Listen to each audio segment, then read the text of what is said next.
Assalamualaikum warahmatullahi wabarakatuh. Nama saya Aris Munandar dari kelompok ginjal.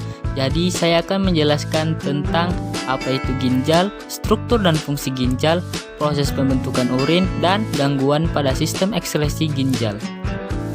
Jadi apa itu ginjal? Ginjal adalah organ tubuh yang terletak di bawah tulang rusuk bagian belakang dan dekat bagian tengah punggung pada kedua sisi tulang belakang. Ginjal sendiri adalah salah satu organ dengan fungsi vital dalam kehidupan. Ginjal terdiri dari dua bagian, yaitu kiri dan kanan. Hal tersebut menunjukkan bahwa ginjal merupakan organ yang sepasang. Ukurannya kira-kira berkisar 10 sampai 12 cm atau sebesar kepalan tangan. Organ ini mengandung sekitar 1 juta nefron, yaitu saringan darah yang sangat kecil. Organ yang relatif kecil ini memiliki berbagai macam peran penting bagi kesehatan tubuh. Sekarang kita berlanjut kepada poin struktur dan fungsi ginjal. Kita akan menjelaskan mulai dari strukturnya, yaitu di sini ada medula, pelvis, ureter, korteks, arteri, dan vena. Kita akan menjelaskan medula. Jadi, medula terdiri dari bagian bernama lengkung Henle dan piramida ginjal yang merupakan struktur kecil yang berisi tubulus dan nefron. Tubulus berfungsi untuk mengangkut cairan masuk ke dalam ginjal dan juga urin agar keluar ginjal. Yang kedua ada pelvis. Pelvis merupakan bagian terdalam ginjal yang terbentuk corong. Pelvis sendiri berfungsi sebagai jalur untuk cairan berpindah dari ginjal menuju kandung kemih.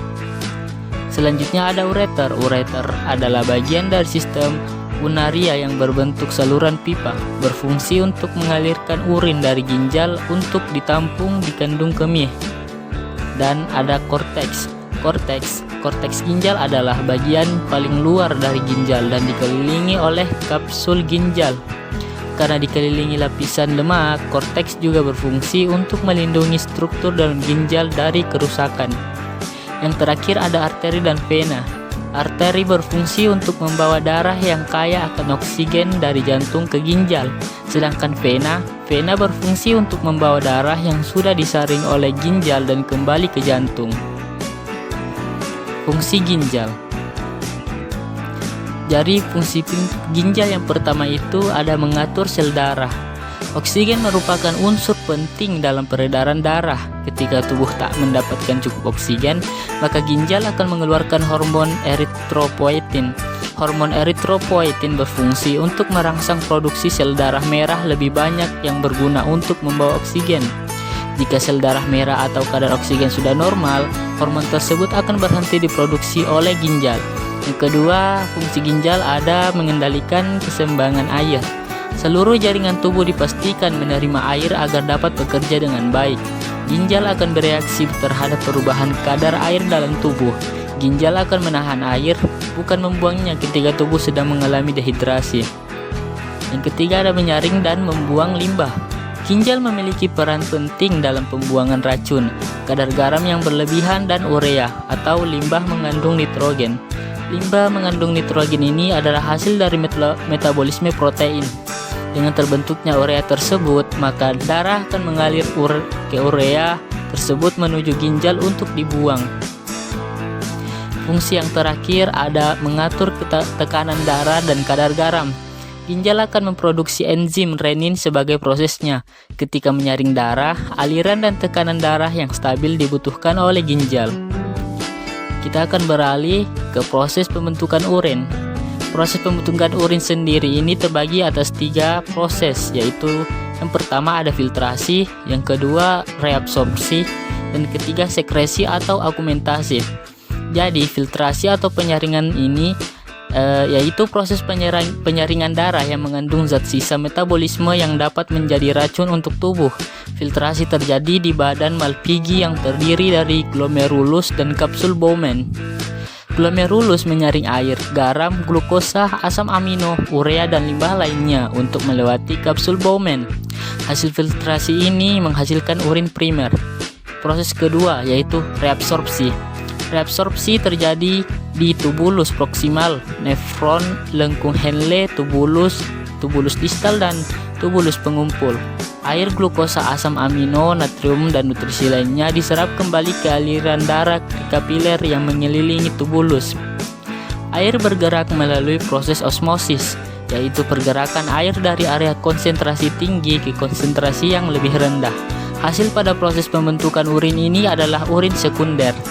Proses terakhir yaitu sekresi atau augmentasi. Sekresi alias pembuangan ion hidrogen melalui proses ini adalah bagian dari mekanisme tubuh untuk menjaga pH yang tepat atau keseimbangan asam dan basa tubuh. Urin ini kemudian mengalir ke bagian tengah ginjal yang disebut pelvis ginjal, kemudian terus mengalir ke ureter dan kemudian tersimpan di kandung kemih.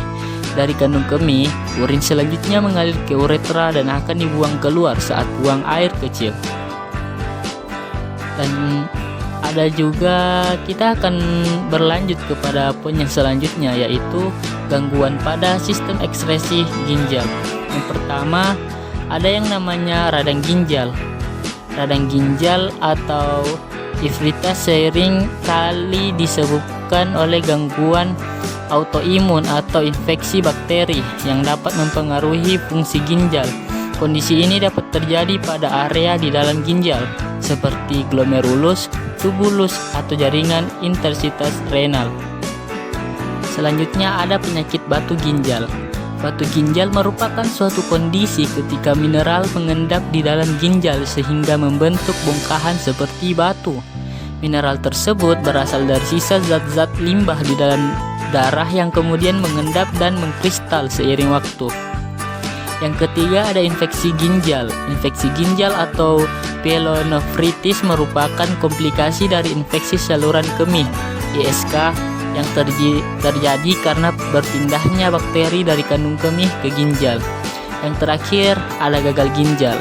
Penyakit ini merupakan kondisi di mana ginjal tidak berfungsi secara normal, tidak dapat menyaring zat sisa metabolisme, tidak mampu mengontrol jumlah air dan elektrolit dalam darah, dan tidak bisa mengendalikan tekanan darah.